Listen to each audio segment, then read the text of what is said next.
Bm7 guitar chord. Step 1,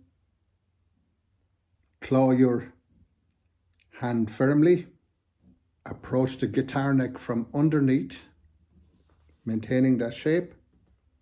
From there, can you place your first finger across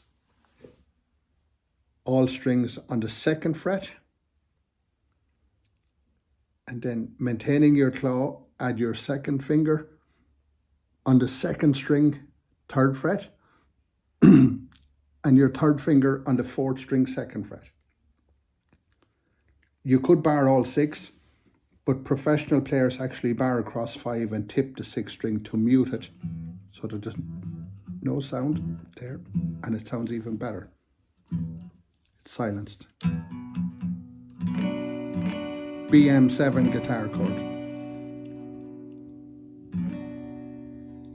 While you're waiting to perfect that chord, you can play a D chord in songs in the meantime. It sounds so similar to B minors and B minor 7s.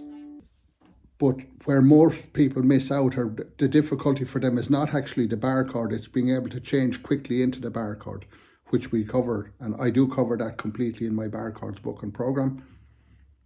How to change into it. That's the real secret. But this is Bm7 guitar chord.